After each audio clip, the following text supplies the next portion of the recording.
Bem, vou responder um pouquinho sobre a oximetria de pulso. Dois contextos que eu sou muito perguntado sobre a oximetria de pulso e nunca falei aqui para vocês, né?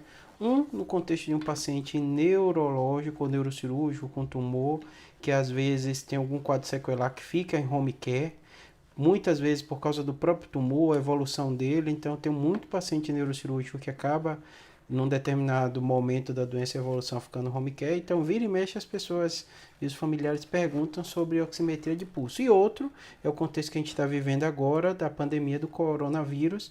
Então, acaba que eu tenho alguns vídeos sobre isso, né, do ponto de vista de um neurocirurgião falando, né, sobre, não sobre o corona, mas aspectos neurológicos e outros, mas eu recebi muita pergunta sobre oximetria, resolvi fazer esse vídeo.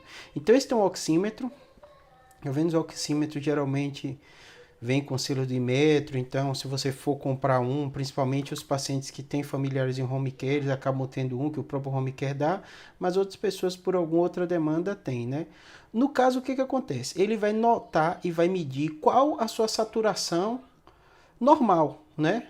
Isso, todo ser humano, todo teste, ele tem um valor que a gente considera normal, que é entre 95% e 100%. Ah, Júlio, tem que ficar 100%? Não. Então tem muito familiar de paciente em home care, às vezes ele é idoso, às vezes ele tem outra comorbidade, tem DPOC, isso pode ser um pouquinho mais baixo. Abaixo de 90 a gente já fala que está no quadro de hipoxemia.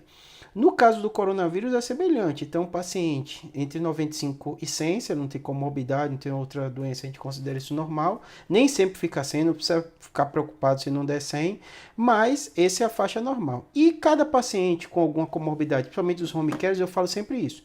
Converse com o médico que está acompanhando, porque ele vai entender o contexto. Às vezes é um paciente DPOcítico, que tem outras doenças. Eu vou mostrar aqui para você medindo o meu, só para vocês terem ideia.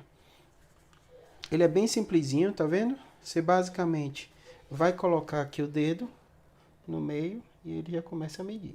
Tá vendo? O meu 97 e ali do lado tá a frequência cardíaca, 90, 91. É que eu tô agitado, viu, pessoal? Geralmente fica 70, tem uma frequência um pouquinho mais baixa, eu gosto de corrida, isso e aquilo, mas tô mais agitado aqui, tá dando. E aqui, tá vendo? Você vê a saturação de oxigênio. Aqui você vê a frequência cardíaca. A maioria dos oxímetros de pulso, oxímetro de dedo, eles vão vir assim. Então, quando o familiar ou o paciente está na UTI, as famílias também perguntam muito isso, porque elas veem esse códigozinho, né, que parece uma porcentagem. SO2 é justamente o valor da saturação. E BPM, que está sempre do lado, é batimentos por minuto.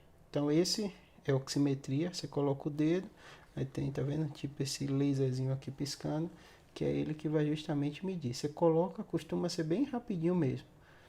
Poucos segundos já começa a vir o valor normal. Tá vendo? 95 e 100 normal.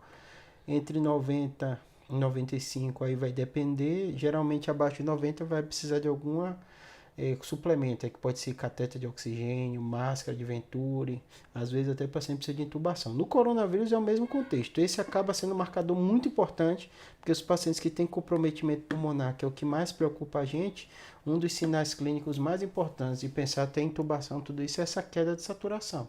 Tá bom? Espero que tenha ajudado, que vocês entendam um pouquinho isso da saturação nesses dois contextos. Muito obrigado, abraço. Qualquer dúvida, deixe aí no comentário.